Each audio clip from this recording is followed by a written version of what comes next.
Hello friends. आज हम gate के बारे में बात करेंगे। जैसा कि आप लोग देख पा रहे हैं, graduate aptitude test in engineering 2025 आपकी स्क्रीन पर डिस्प्ले हो रहा है।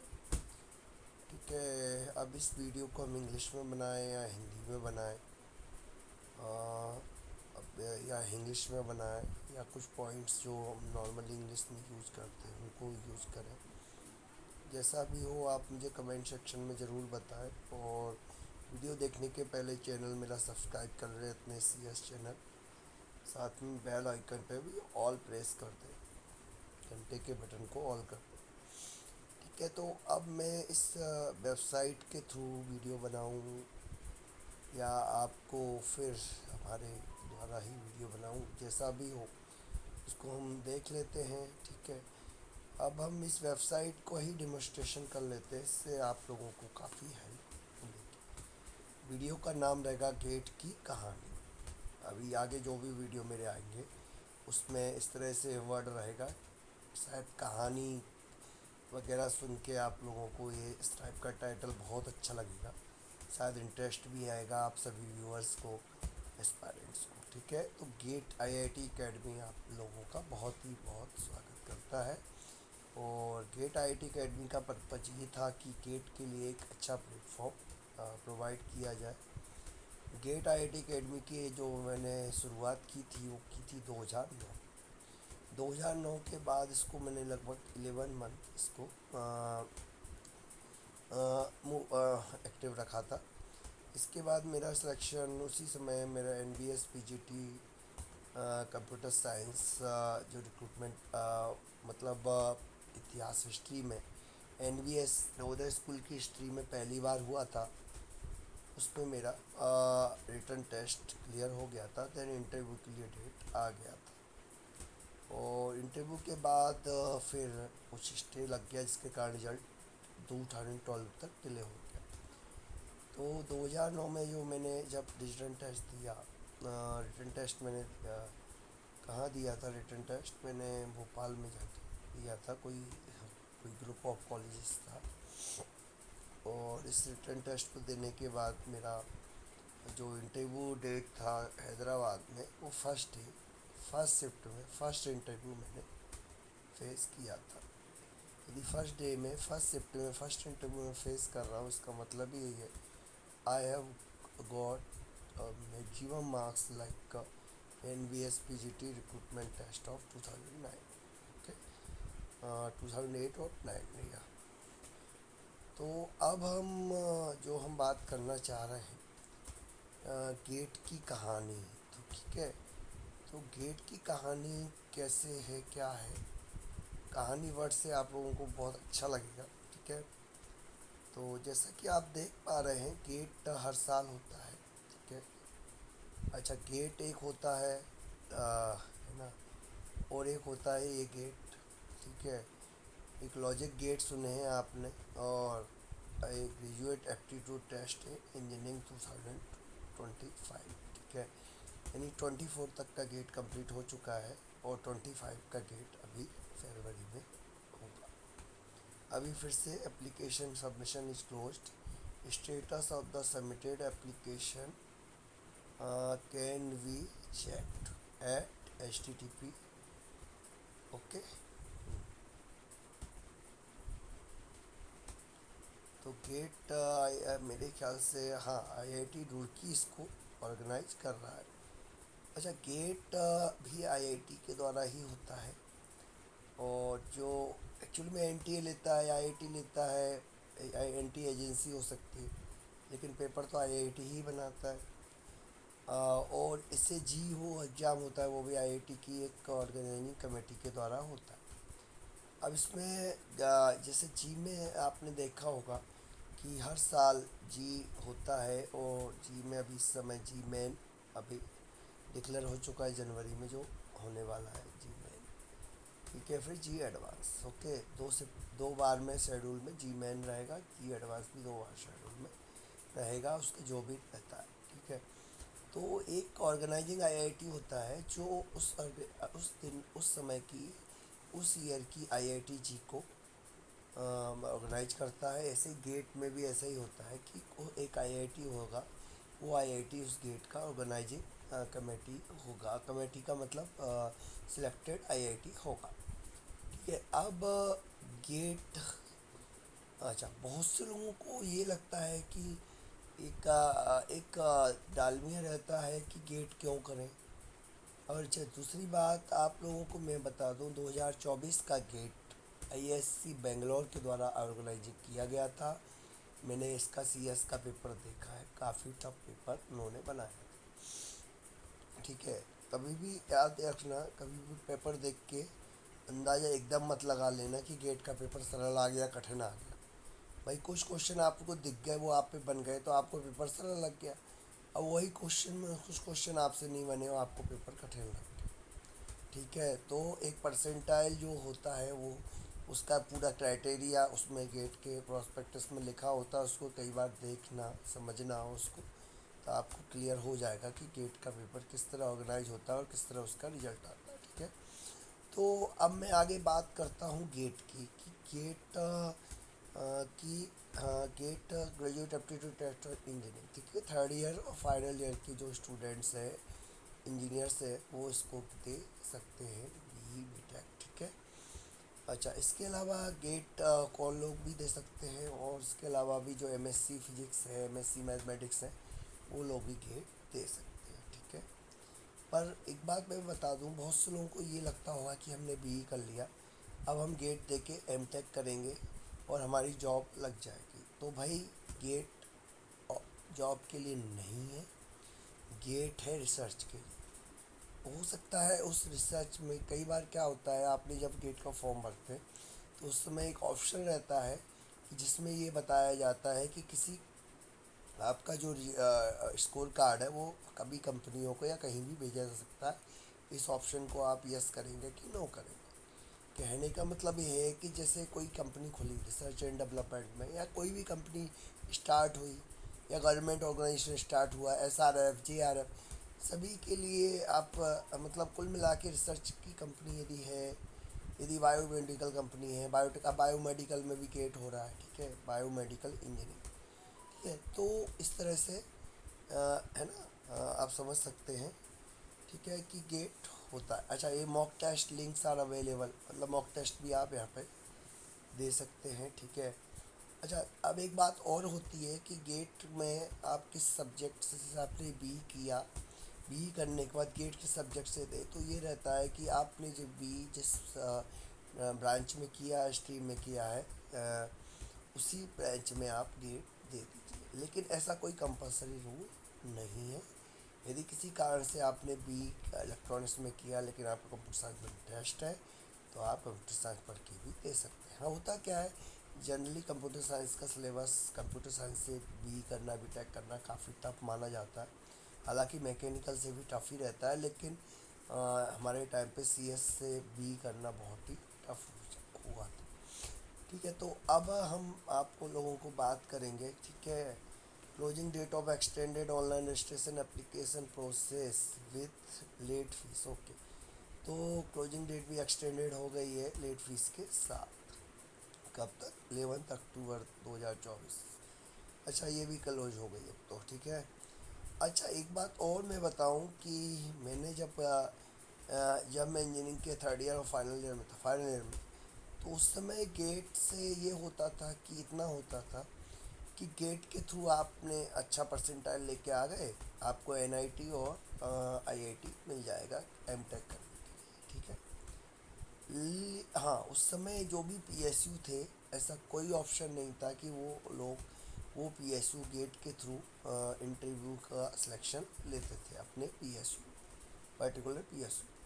लेकिन अब ऐसा हो गया है, एक बहुत बड़ा एडवांटेज हो गया गेट का, कि आप गेट की तैयारी करके आप पीएसयू निकाल सकते हैं, पीयूसी के इंटरव्यू तक पहुंच सकते हैं। तो आपके पास बहुत अच्छा ऑप्शन है। एक बात और मैं बता दूं, ये बहुत अच्छा जो भी डिसीजन गवर्नमेंट ने लिया है, ये आप लोगों के बहुत ही हित में लिया गया है। क्योंकि इससे क्या हो गया कि एक्चुअली में उस समय क्या था, बहुत से स्टूडेंट ऐसे भी होते थे, बोले सर जैसे एक सर के पास आते थे कि सर गेट की तैयारी कराते हैं, और पीएसयू की भी गेट, पीएसयू, ओके। तो अब वो लड़का कह रहा कि हम तो पीएसयू में सर तैयारी करेंगे, पब्लिक सेक्टर की तैयारी करेंगे, लेकिन हम गेट का मतलब गेट का बैच नहीं लेंगे, गेट नहीं पढ़ेंगे। तो अब उसको ये रहता था हमें पीएसयू में जाना, हमें गेट क्यों पढ़े। बात तो सही है। अच्छा, पीएसयू का पेपर बहुत ही सिंपल आता है, लेकिन हाँ, पीएसयू का पेपर मैंने देखा है, बहुत पीएसयू मैंने मतलब रिटर्न टेस्ट दिए हैं मैंने पीएसयू के, तो उसमें पता चला है कि गेट के मुकाबले पीएसयू का पेपर बिल्कुल लगभग मल्टीपल चॉइस का सिंगल चॉइस बेस्ड होता है, और उसमें भी सिंपल सा क्वेश्चंस आते हैं, ठीक है, एप्टीट्यूड लेवल के। अब जो पीएसयू, अब ये बहुत अच्छा हो गया कि गेट के थ्रू आप पीएसयू में जा सकते हैं, जिससे एक सबसे बड़ा एडवांटेज स्टूडेंट के लिए हो गया कि उसे पर्टिकुलर पीएसयू के फॉर्म नहीं भरने पड़ेंगे। गेट के फॉर्म के थ्रू पीएसयू का फॉर्म भी बाद में जब इंटरव्यू के लिए है तो फॉर्म भरना पड़ेगा, लेकिन रिटर्न टेस्ट के लिए तो फॉर्म नहीं भरना पड़ेगा। पहले क्या होता था, रिटर्न टेस्ट के लिए फॉर्म भरो, अब आप गेट की तैयारी कर रहे हैं, आपको पीएसयू में निकाल, हो सकता है आप पीएसयू में भी जाना चाह रहे हैं, इसरो में जाना चाह रहे हैं, आप उसमें जाना चाह रहे हैं, इसरो का तो अलग से होता है, भी होता होगा। लेकिन हाँ, जो पीएसयू होते थे उनका, जैसे पीएसयू अपना वो है ना, इन सभी पीएसयू में अब क्या है कि गेट के थ्रू एडमिशन, मतलब इंटरव्यू सिलेक्शन होता है, इंटरव्यू रिटर्न टेस्ट देना नहीं पड़ता, गेट के थ्रू, गेट का ही रिटर्न टेस्ट माना जाता है, ठीक है। तो क्या हो गया, ये बहुत बड़ा एडवांटेज हो गया, क्योंकि हमारे टाइम पे क्या था कि आपने गेट दिया और पीएसयू के अलग से फॉर्म भरो। अब पीएसयू की फ़ीस कम से कम 500 रुपये रहती थी, और कई बार किसी किसी पीएसयू की तो हज़ार हज़ार तक रहती थी। अब अनएम्प्लॉयड कंडीशन में कितना बड़ा एक एक्सपेंस हो जाता है, इसका ये भी नहीं पता कि अभी हमारा रिटर्न टेस्ट निकलेगा कि नहीं निकलेगा, राइट। और हमारी तैयारी भी नहीं है, लेकिन हमने फॉर्म भर दिया, ठीक है। तो अब बात आती है कि अच्छा, इसके बाद आपने इसमें देख रहे हो, है ना, GATE organisation, gateway to excellence GATE organisation, ठीक है। Candidate who qualify in GATE can seek admission with possible financial assistance to master's program and direct doctoral program in engineering technology, architecture, science, commerce, arts, humanity, and doctoral programs in relevant branches of engineering, science, and humanity. Any institute supported by Ministry of Education and other government agencies. GATE score is also used by some colleges and institutions for admission to postgraduate. Okay.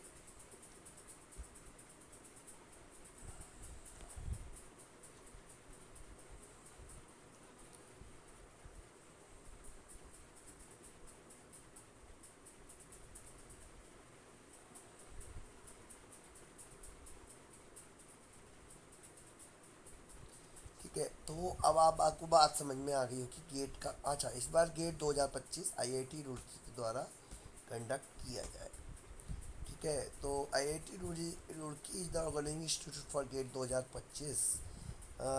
Gate 2025 being conducted by I S, हाँ, एक minute, GATE 2025 being conducted by, ये गलत लिखा हुआ है, ये 2024 होना चाहिए, ठीक है, यहीं पकड़ लिया मैंने, आईआईटी की साइट में ही गलती हो गई इतनी बड़ी।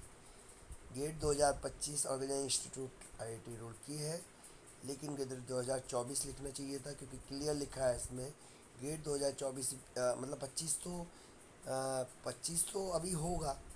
अब ये कह रहे हैं GATE 2025 being conducted by IIT Bangalore and 7 IIT comprising Bombay IIT Delhi, IIT Guwahati, IIT Kanpur, IIT Kharagpur, IIT Madras, IIT Roorkee, ठीक है। अब यदि कंडक्ट हो गया तो 25 नहीं होना, 24 होना चाहिए, ओके। तो ये क्लियर हो गया यहाँ से, ठीक है, एक थोड़ा सा मिस्टेक इस पे साइड पे हो गया बैनर में, ठीक है। अब आगे क्लियर हम आप लोगों को इस साइड के थोड़ा सा देख लेते हैं। ये देखिए, इसमें 30 पेपर्स में गेट होता है, GATE papers GATE 2025 test papers and syllabus, question paper pattern, GATE 2025 two paper combination, mock test links. इसको थोड़ा सा देख लेते हैं। ठीक है, GATE the home, GATE 2025 papers and syllabus. GATE 2025 will be conducted for 30 papers. The following table shows the list of papers with codes. Please click the paper code to download the syllabus. ठीक है, clear लिखा हुआ है कि gate 2025 30 test paper में होगा। Following table shows the list of paper. ठीक है, पेपर कोड में आप क्लिक करेंगे, आप सिलेबस को डाउनलोड कर लेंगे। एक candidate is allowed to appear either one or up to two test papers. मतलब कि क्लियर ये लिखा हुआ है कि आप गेट या तो एक पेपर में दे सकते हो, दो पेपर में भी दे सकते हैं। पहले ऐसा नहीं था, आप गेट एक ही पेपर में दे सकते थे। अब ये हो गया है कम से कम दो पेपर में भी, मैक्सिमम दो पेपर में भी आप गेट दे सकते हैं। यानी कि कोई बंदा यदि टैलेंटेड है तो वो एक गेट किसी एरोस्पेस में भी दे सकता है, मैथ और हो सकता है वो, और किसी ब्रांच कंप्यूटर साइंस में भी दे सकता है ना। जबकि उसका जो ग्रेजुएशन हुआ है, माना कि उसका किसमें हुआ है, कि उसमें हुआ है, उसका माना कि ग्रेजुएशन हुआ है इस कंप्यूटर साइंस में। ठीक है, अब वो एरोस्पेस में जाना चाहता है तो वो गेट उसमें भी एरोस्पेस में देगा, कंप्यूटर साइंस में भी देगा। ठीक है, बात समझ में आई। Please see the paper two paper combination for more details. हाँ नहीं, पर two paper combination for more details इसको देख लेते हैं अपन, क्या मतलब है इसका। The following tables gives the codes of test papers allowed as a second paper, the candidate choice of the first paper. These combinations were announced in the regular extended periods of application. Original two paper combination. Code of the first paper, codes of the second paper. ठीक है, okay. ये इस तरह से आप दो paper का जो कॉम्बिनेशन कैसे रहेगा ये बता दिया है इन्होंने, कि जैसे फर्स्ट पेपर का कोड ए ही रहता है तो उसको सेकंड पेपर का CEMENXE हो सकता है। फर्स्ट पेपर का पेपर कोड ए जी रहेगा तो सी रहेगा, इस टाइप से पूरा है।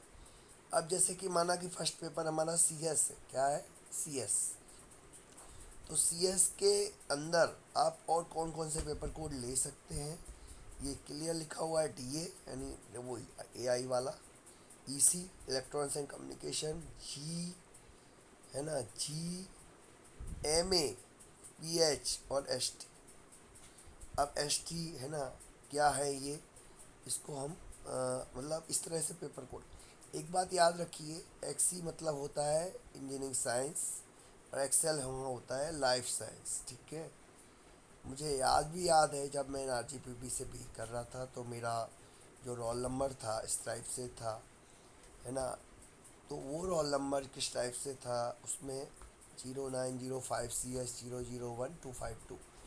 तो 0 CS का, हमारा CS मतलब कंप्यूटर साइंस से था।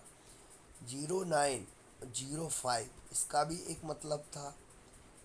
CS001252 52 मेरा रोल नंबर था मेरे बैच के अंदर। ठीक है, CS1 मतलब 2001। ठीक है, ओके, इस टाइप से सिस्टम रहता है। आप याद रखना, जो रोल नंबर्स रहते हैं वो बहुत कुछ कहते हैं। ठीक है, कभी सोच के देखना। आगे बढ़ते हैं। इस तरह से आपने 30 टेस्ट पेपर में होगा, कॉम्बिनेशन कैसे हो सकते हैं ये इसमें क्लियर किया गया है। अभी हम ठीक है, ये कोड दिए हुए हैं, यहाँ कोड हम देख लेते हैं, है ना। इस तरह से कोड दिए हुए हैं, देख रहे हैं आप लोग, देख रहे हैं कि ये कोड दिए हुए हैं। एक बात याद रखना, पेपर और पेपर केवल और केवल इंग्लिश मीडियम में गेट का पेपर होता है, हिंदी मीडियम में गेट का पेपर नहीं होता है। ठीक है, इंजीनियर्स के लिए तो नहीं होगा, बाकी मैथमेटिक्स वगैरह के लिए होता है, वो होगा तो क्या पता। Aerospace, agriculture engineering, architecture and planning, biomedical engineering, biotechnology, civil engineering, chemical engineering, CSIT का कोड CS है, ना कि CSIT है, याद रखना। केमिस्ट्री CY, हाँ, data science artificial intelligence DA, electronics communication EC, electrical trolley, environment science and engineering ES, ecology analysis. ये इस तरह से कोड दिए हैं और इस तरह से कॉम्बिनेशन क्या हो सकते हैं वो मैंने आपको बताया। याद रखना ये अभी अभी गेट में चालू हुआ है कि जिसमें आप दो पेपर कॉम्बिनेशन ले सकते हैं। पहले ऐसा नहीं था, नहीं था, मैं क्लियर मैं बता दूं। मैंने जब भी गेट दिया है हमेशा सीएस में दिया है, जबकि मेरा इसी में एप्टीट्यूड सीएस से भी अच्छा हो गया था जेटीओ के चक्कर में। ठीक है, यदि उस समय मैं जेटीओ के साथ मैंने जब सीएस से गेट दिया था तो इसी से भी यदि गेट दे देता तो शायद मेरा इसी से निकल जाता, और सीएस से मेरा निकला नहीं, क्योंकि तैयारी मैंने इसी की करी। भाई जेटीयू की तैयारी में पूरा इलेक्ट्रॉनिक्स कम्युनिकेशन पूरा पढ़ना पड़ता है, तो सीएस की तो तैयारी में कर ही नहीं पाया। और जेटीयू की तैयारी इसलिए की थी कि जेटीयू से हमको नौकरी मिल जाती, गेट से हमें नौकरी थोड़ी मिलती, एमटेक करने जाना पड़ता। एमटेक करो उसके लिए भी फिर चलो ठीक है 2 साल का एमटेक। अब उसके बाद भी कई बार ये स्थिति रहती है कि वही स्थिति सेम, बी के बाद जो सेम स्थिति वही एमटेक के बाद सेम कंडीशन, वही स्ट्रगल, वही जॉब के लिए आपको स्ट्रगल करना पड़ेगा आपको। कई चलो चलो ठीक है आपने आईआईटी से एमटेक कर लिया, फिर भी ये कोई वो नहीं है कि आपके लिए कोई जॉब आपके बिल्कुल हाथों में रखी हो, कुछ नहीं होता। जेआरएफ एसआरएफ में पहुंच जाते हैं। आईआईटी के लिए जो गेट एक्चुअली में गेट जो होता है वो बीसी ग्रेड कॉलेजों के लिए होता है। ठीक है, आप इस बात को समझें, एनआईटी और आईआईटी के लिए गेट होता ही नहीं। ठीक है, अब आगे हम बात करते हैं इसमें। The test paper will be in English, clear लिखा है test paper will be in English. Each GATE में 25 paper is total of 100 marks। General aptitude is common for all papers 15 marks and the rest of the paper cover the respective test paper syllabus 85 marks। ठीक है, clear यहाँ बता दिया गया है कि जो test paper able English medium में होगा टोटल मार्क्स होंगे 100 marks। जीए यानी जनरल एप्टीट्यूड होगा 15 marks का और बाकी पेपर 85 marks का होगा। ठीक है, ये इस तरह से आप देख सकते हैं एक्सी पेपर सेक्शन, एक्सेट paper section, excel paper section. ठीक है, तो ये इस तरह से आपको बताया हुआ है एक्सी एक्सेल और एक्सेट एक्सेल। आईआईटी रुड़की पहले आईआईटी नहीं था, आईआईटी रुड़की बाद में आईआईटी बना है। इससे पहले रुड़की का इंजीनियरिंग टेस्ट अलग से होता था री नाम से। ठीक है, आईआईटी कानपुर। अच्छा, इसके अलावा आईआईटी बीएचयू जो आपको दिखता है एक्चुअली में वो आईआईटी के रूप में माना नहीं जाता है, लेकिन हाँ, लेकिन उसको बीएचयू को इसीलिए फिर क्योंकि जो बनारस हिंदू यूनिवर्सिटी से वो कनेक्ट रहता था, और इसीलिए उसमें आईआईटी बीएचयू इस टाइप से लिखा रहता है। ठीक है, और बनारस बीएचयू का मतलब यहाँ भुवनेश्वर नहीं है, यहाँ बीएचयू का मतलब है बनारस हिंदू यूनिवर्सिटी। ठीक है, और वहाँ से वो इस तरह से। ठीक है, आईएससी बेंगलोर है ना। ये सबसे टॉप का इंडियन इंस्टीट्यूट ऑफ साइंस कहते हैं, ये सभी आईआईटी से ऊपर आता है। इवन इसकी वर्ल्ड रैंकिंग भी सभी आईआईटी से ऊपर आती है। ठीक है, तो अब ठीक है, एक बात याद रखना किसी भी कंपटीशन को देने का, एक तो आप अपने पे विश्वास रखें। दूसरा पॉइंट मैं ये बोल रहा हूँ आप अपने से विश्वास भी रखना है, और आपको अपने प्रति ईमानदारी भी रखना है, ईमानदार भी होना है। कहने का मतलब है कि आपको अपने से बेईमानी नहीं करनी है। बहुत से लोग हम खुद अपने से बेईमानी करते हैं। ठीक है, तो वो चीज़ यदि आप हॉनेस्ट टू योरसेल्फ रखेंगे।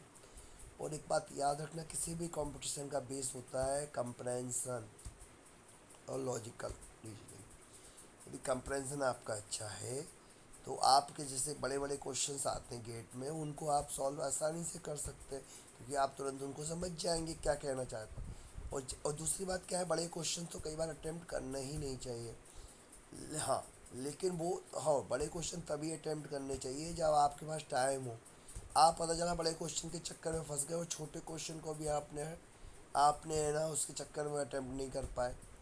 एक बात और मैं बता दूं, कई बार ये भी रहता है कि बड़े क्वेश्चन को देखने में बड़े लगते हैं, लेकिन जब अंदर से पता चलता है एक छोटा सा फार्मूला लगता है और उस आंसर निकल जाता है, तो ये भी रहता है। ठीक है, तो आप लोग उस बात का ध्यान रखें। अब हम आगे बढ़ते हैं। Read the detail paper of questions paper, ये यहाँ पे हम देखते हैं तो यहाँ क्लियर लिखा हुआ है mode of the question examination, the test papers will be in English, computer based test will be conducted at select centre in 3 cities. कि जो एग्ज़ाम का मोड होगा वो इंग्लिश में होगा, सीबीटी यानी कंप्यूटर बेस्ड होगा, और सिलेक्ट सेंटर ने सिलेक्ट सिटी बेस, जो सिलेक्ट जितनी सिटी है उनके सिलेक्टेड सेंटर पर होगा। ड्यूरेशन 3 आवर्स होगा। नंबर ऑफ सब्जेक्ट पेपर्स रहेंगे 30। सेक्शन है general aptitude plus candidate selected subject. Type of question, हाँ ये टाइप ऑफ क्वेश्चन भी बड़ा मैटर करता है, या यही यही बहुत सारी चीज़ों में ये बहुत बड़ा एक वो रहता है चैलेंज, कि टाइप ऑफ क्वेश्चंस में आप किस तरह से आप अपने आप को प्रूव कर पाते हैं। सिलेक्टेड सब्जेक्ट का एक मल्टीपल चॉइस क्वेश्चन है। मल्टीपल चॉइस क्वेश्चन से मतलब ये है कि कई चॉइस दिए हैं और मल्टीपल चॉइस, लेकिन यहाँ मतलब ये है कि मल्टीपल चॉइस में केवल एक ही आंसर सही है। इसके बाद लिखा है मल्टीपल सिलेक्ट क्वेश्चंस एंड, ठीक है, मल्टीपल सिलेक्ट क्वेश्चन से मतलब एक से ज़्यादा आंसर सही। और न्यूमेरिकल आंसर टाइप, यहाँ क्या होता है न्यूमेरिकल आंसर टाइप में, जो केवल और केवल एक ब्लैंक दिया जाता है और उस पर आंसर सीधे आंसर लिखना होता है, यानी आप कंप्यूटर से बिल्कुल कीबोर्ड से टाइप करें। इसके बाद एक question for testing these ability. ये देखिए यहाँ क्लियर मैं बता रहा हूँ, ये एबिलिटी चेक कर रहे हैं। अब इन एबिलिटी को चेक करने के लिए आप खुद सोच लीजिए आपको किस तरह पढ़ाई करनी है। कोई ज़रूरी नहीं है आप पूरा सिलेबस ले बस, लेकिन मेन बात यही है इतना बड़ा सिलेबस रहता है, उस पर यदि आपको कुछ चीज़ें आपको रिकॉल करनी है, रिकॉल मतलब आपको मेमोराइज करनी है, नॉट लर्न। कंप्रेंसन, मैंने यही बात आपको बताई थी, कंप्रेंसन जितना अच्छा होगा कि आप किसी चीज़ों को समझते कितना है, ये है कंप्रेंसन। ठीक है, तीसरा एप्लीकेशन, यही जी की भी डिमांड रहती है, चारों चीज़ें जी का भी यही डिमांड रहता है, एप्लीकेशन। भाई उसका सोसाइटी में एप्लीकेशन या एप्लीकेबल माइंड आप कैसे लगाओगे उसका, है ना, कोई भी चीज़ आप पढ़ रहे हो उसको एप्लीकेबल कहाँ करोगे, भाई कहीं ना कहीं तो करोगे भाई, वो एप्लीकेशन एबिलिटी। और फोर्थ है एनालिसिस एंड सिंथेसिस। याद रखना एनालिसिस और सिंथेसिस क्या होता है। एनालिसिस का हिंदी में मतलब होता है विश्लेषण, और सिंथेसिस का होता है संश्लेषण। इतने बड़े बड़े वर्ड देख के ऐसा लग रहा है पता नहीं क्या है ये। मैं आपको सिंपल सी भाषा में ईसी के फॉर्म में, या इलेक्ट्रिकल का जो सर्किट थ्योरी होता है उसके फॉर्म में एक चीज़ बता रहा हूँ, तो इससे आप अच्छे से समझ जाएंगे। केमिस्ट्री में भी बता सकता हूँ लेकिन उससे और कन्फ्यूज है, उससे आप शायद थोड़ा सा अच्छे से जल्दी समझ लेंगे एनालिसिस और सिंथेसिस क्या चीज़ है। एनालिसिस और सिंथेसिस है जैसे कि कोई सर्किट बना हुआ है, हमारे पास सर्किट है और उस सर्किट का एनालिसिस कर रहे हैं हम, ठीक है, उसका वोल्टेज निकाल रहे हैं ओपन सर्किट में, क्लोज सर्किट में, पर्टिकुलर टाइम के अंदर, पर्टिकुलर इनफाइनाइट के अंदर, ठीक है। तो इस तरह से हम उसका वो निकाल रहे हैं सर्किट रिस्पॉन्स, ठीक है। तो एनालिसिस हो गया। अब सिंथेसिस क्या होता है कि आपको आपको मतलब अब आउटपुट पता है, आपको आउटपुट देखो, एक होता है इनपुट, एक होता है आउटपुट। आपको आउटपुट पता है, मतलब हमें आउटपुट चाहिए, अब आपको सर्किट बनाना है, यानी कि ट्रांसफ़र फंक्शन आपको पता है, फिर आपको सर्किट बनाना है, तो वो क्या होगा, वो क्या हो जाएगा, सिंथेसिस। केमिस्ट्री में एनालिसिस और सिंथेसिस होता है, ठीक है। तो एनालिसिस सिंथेसिस, एनालिसिस तो लोग कर लेते हैं लेकिन सिंथेसिस करना है किसी के बस की बात नहीं होती है। हाँ यदि सिंथेसिस में आपकी बहुत अच्छी पकड़ है ना, टॉप कर जाओगे आप गेट, पक्का बोल रहा हूँ। एक बात और मैं बता दूँ कि गेट में अच्छे परसेंटाइल लेके आना है तभी पीएसयू में इंटरव्यू के लिए नंबर आएगा, नहीं तो कोई फ़र्क नहीं पड़ता है तुमने गेट कर लिया और तुम्हारा पीएसयू के लिए चांस ही नहीं है। और पीएसयू के लिए चांस जब बनेगा जब 99 परसेंटाइल लेके आओगे, और 99 परसेंटाइल भी कुछ नहीं होता, 99.92 97 98 इतना परसेंटाइल लेके आना पड़ेगा, तब जाके पीएसयू में चांस है कि इंटरव्यू तक बुलावा आ जाए। चलो बुलावा आया है और पीएसयू ने बुलाया है, ठीक है। तो आप लोग इस बात को समझ लें, क्योंकि मैं आपको बता दूं कि मेरा पीपीटी में 98 में पीपीटी मैंने दिया था, 11th के साथ ही दिया था, 11th का के साथ एग्ज़ाम दिया था। ओनली 15 डेज पढ़ाई की थी और मेरा 99.45 परसेंटाइल आ गया था, लेकिन रैंक थी 322। आउट ऑफ 600 मार्क्स में 361 मैंने स्कोर किया था, ठीक है, और रैंक थी 322। उसके बाद परसेंटाइल था 99.45। अब आप सोच लीजिए, और जो जिसका कट ऑफ परसेंटाइल था वो 96 था, यानी कि 82 परसेंटाइल कुछ नहीं होता, 90 भी कुछ नहीं होता, 92 भी कुछ नहीं होता। बात समझने की है। मतलब मेरा परसेंटाइल आ रहा 99.45, रैंक तो 322 आ रही है। अब यहाँ से देख लो, परसेंटाइल 99.45 है, रैंक तो 322 है। और इसमें क्या होता है, जैसे 600 का पेपर हुआ, अब 600 में से जिसने टॉप किया है, माना कि 600 में से टॉप किया होगा 540 ने, कॉम्पिटिशन में ऐसे ही रहता है, ठीक है। 600 में से 540 ने माना कि टॉप किया, मेरे 361 आए थे। बात समझने की है, ठीक है, 60%। और जिसने 500 है उसका 90% हो रहा है। तो वो जो 90% लेके आ रहा है ना, उसको 100 परसेंटाइल मानेंगे। उस 100 परसेंटाइल के एवज में मैं कितना पीछे हूँ, वो परसेंटाइल होता है। वो परसेंटेज नहीं होता है, एब्सोल्यूट वैल्यू नहीं होती है। परसेंटाइल रिलेटिव वैल्यू होती है। कौन सी होती है? Relative value. दो वैल्यू पढ़ी होंगी आपने कभी कभी भी स्कूल में, कॉलेज में, एब्सोल्यूट वैल्यू और रिलेटिव वैल्यू, ठीक है। हिंदी में बोलते हैं निरपेक्ष मान और सापेक्ष मान, ठीक है। एक सापेक्ष अपवर्तनांक होता है, रिफ्रैक्ट, और निरपेक्ष अपवर्तनांक होता है, कुछ याद करो, ठीक है। तो हमने फिर से रिकॉल कर लिया, ओके। इसके बाद है distribution of marks in all paper set papers, AR, CY, DA, EY, CG, MA, PH, ST, XL। अब आप यहाँ याद रखिए जनरल एप्टीट्यूड, इसको हम थोड़ा सा बस इतना समझ लीजिए, ये कोड है और कोड के बारे में कुछ लिखा हुआ है। क्या लिखा हुआ है? मार्क्स ऑल पेपर्स, ये पेपर सभी मार्क्स के, हाँ हाँ, डिस्ट्रीब्यू मार्क्स पेपर के मार्क्स डिस्ट्रीब्यूशन है इन पेपरों को छोड़ के, ठीक है। इन पेपरों के लिए क्या होता है अलग है। तो general aptitude 15 marks, engineering mathematics 13 marks, subject question 72 marks, total 100 marks. नहीं, एप्टीट्यूड के 15 क्वेश्चन आएंगे, क्लियर है। इंजीनियरिंग मैथमेटिक्स के 13 मार्क्स के क्वेश्चन आएंगे, और सब्जेक्ट क्वेश्चन 52 मार्क्स का आएंगे, total 100 marks. Excel include engineering mathematics section AE और 50 मार्क्स। जो इंजीनियरिंग मैथमेटिक्स है वो 15 मार्क्स का भी रहेगा, ठीक है, मैथमेटिक्स सेक्शन। इसके बाद है distribution of marks in the papers. अच्छा, इनका एप्टीट्यूड मार्क्स कैसे रहेगा? इसमें CS नहीं है ना,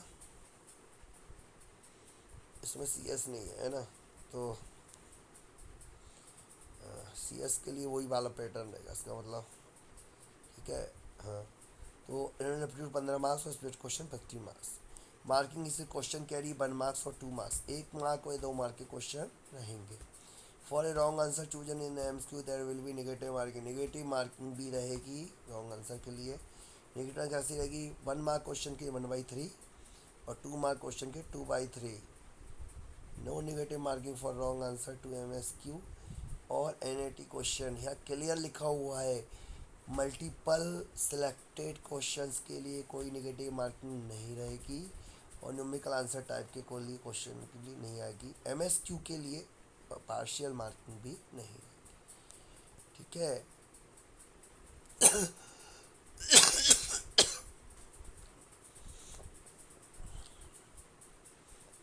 इसके बाद आप देख रहे होंगे